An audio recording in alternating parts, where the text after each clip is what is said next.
Hey guys, it's Thursday and today I want to talk about what I've read, what I'm reading, and what I'm gonna read soon.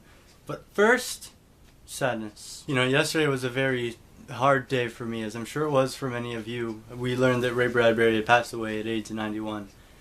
And, you know, many of us were touched by his books, Fahrenheit 451, Something Wicked This Way Comes, which I just talked about in my last video. Hero, more than just an amazing writer, he was an amazing person. He lived life the way that I believe we should all live life. You know, he grabbed it, and as he said in 2006, you know, his regret is that the whole goddamn thing's gonna be over one day. And that day's passed. So here's the Ray Bradbury, 91 years of excellence. We can all learn something from him. Alright guys, so just real quick, I want to talk about The Perks of Being a Wallflower by Stephen Chbosky. They're making a movie out of it pretty soon, starring that girl that played Hermione in Harry Potter. And, sorry, I'm sure she has a name. It's interesting because I wasn't that big of a fan for this book. Wait, before you close out and dislike and everything, because this is your absolute favorite book, I know a lot of people are following this like crazy. They've said that this book has changed their lives.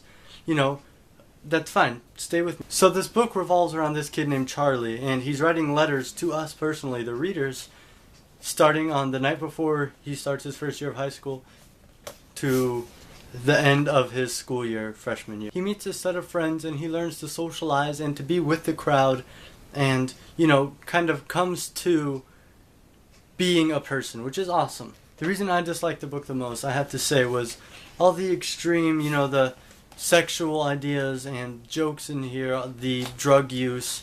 That stuff gets crazy. I mean, if your book ends with a HIV testing advertisement, you know you got some crazy stuff going on in here, right?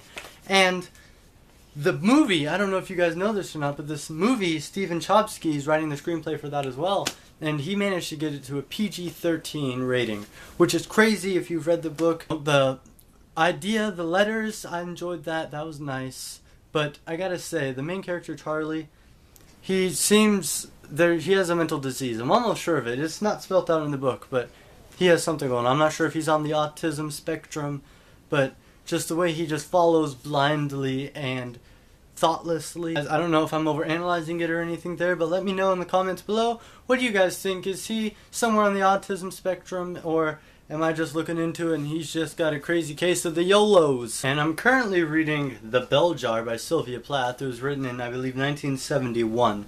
And it's a great book. It feels a lot to me like the female Catcher in the Rye. I mean, this writer, Sylvia Plath, I don't know how many of you know this, but she killed herself by sticking her head in an oven after she blew out the pilot light and put a towel over her head. Crazy story. And I definitely think that kind of morbidity she lived throughout her life, and it shows in her books. I just gotten done with a section here on page 70 where the main character is witnessing the birth of a child in a hospital on a date. Altogether, I think the book's great. I definitely recommend it to anybody that's interested in great 1970s fiction.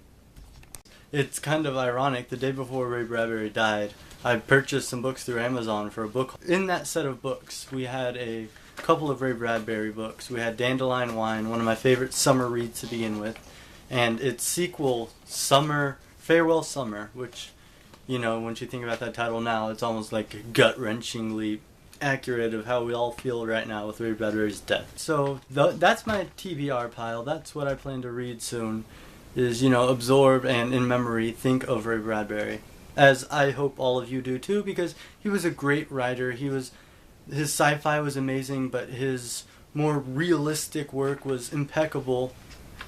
And Ray Bradbury, I'm sure you're up on Mars somewhere, and we're all going to miss you. You've touched our lives amazingly, and I just thank you. And to all of you out there, thanks a lot. You guys are amazing. All the comments I got on my last video, all the encouragement, and you booktubers, you guys are incredible. Thanks all of you. I have a friend Sam who said some nice things. I'll post a link down in the bottom here. He's a great guy, loves to make tech videos. And there's some others. I'll post some links down below. Check them out. They're great people. They're great videographers, and you guys will all enjoy them, I swear. So I'll see you guys next week. Bye-bye. I mean, in 4 words, make friends, because YOLO.